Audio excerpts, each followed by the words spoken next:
Hello, everyone. Welcome to another thrilling episode of Alvyn and Parapants Watch Anime, this time with our friends, Office Magic and the Noble Noble.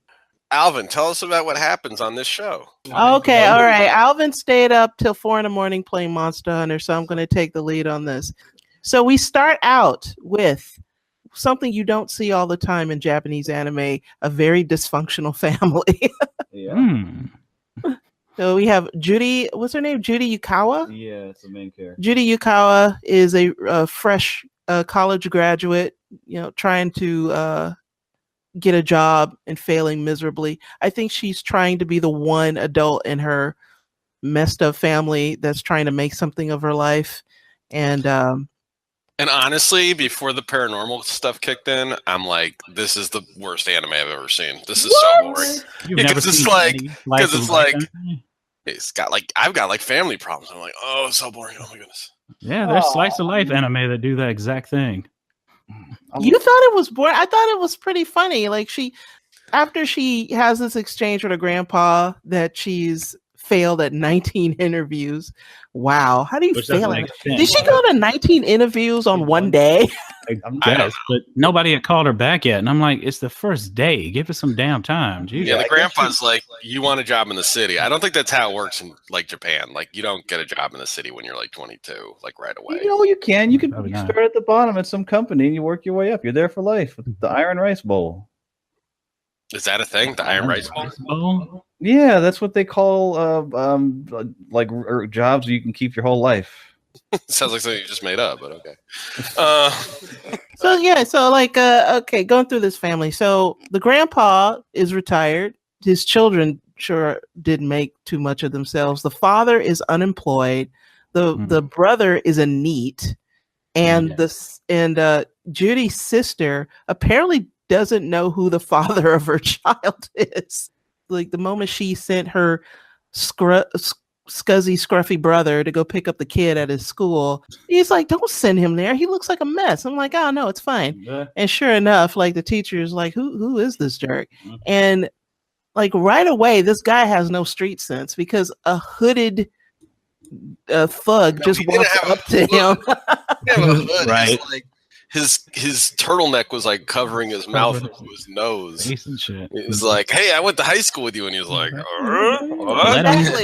let him pull him away and shit. I'm like, "What are you doing?" Yeah, a broad daylight ninja just walks up to him, and then the bad guy says to him, "Hey, should those guys over there be doing that?" And his friends are kidnapping the kid.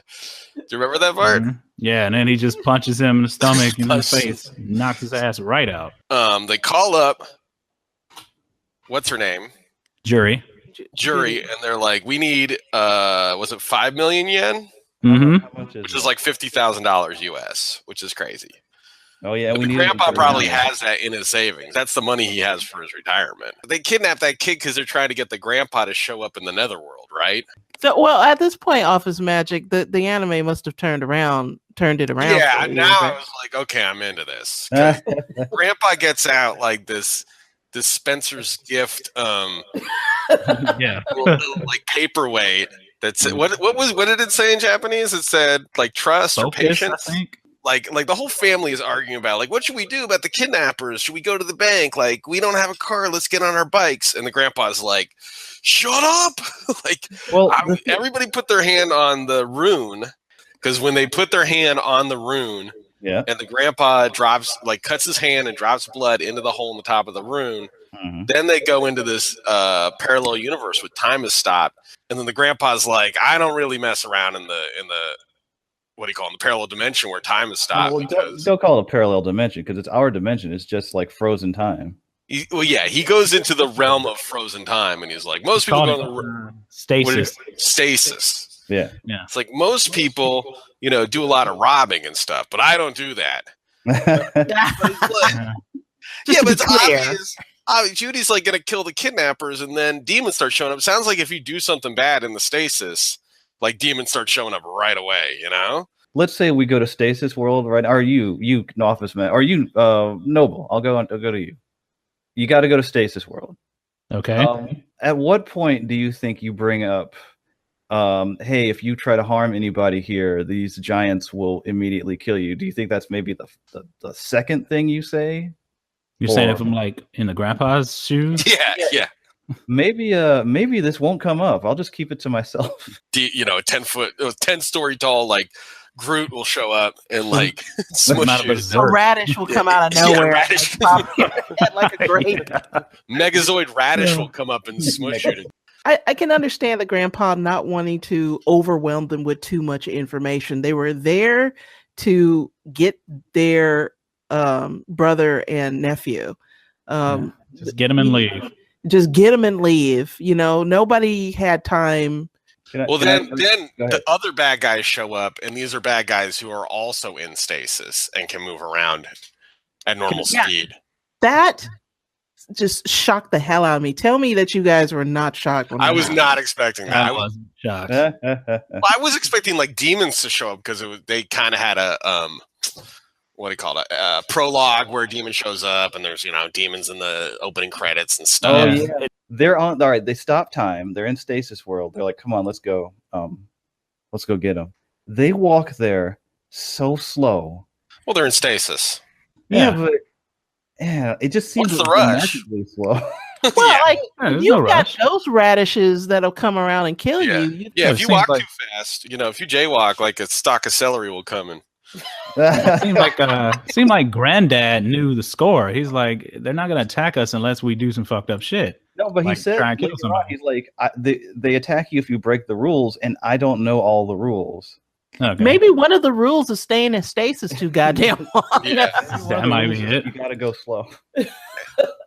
Just a hunch here, but maybe stabbing people with a butcher knife. Maybe that's breaking the rules. I don't know. That might be it too. Pro tip here. Well, I mean, I can understand. Like, he didn't think there would be anybody else in there that would stop them. So, the bad guys show up, and then they're mixing it up with the bad guys, and Grandpa can teleport.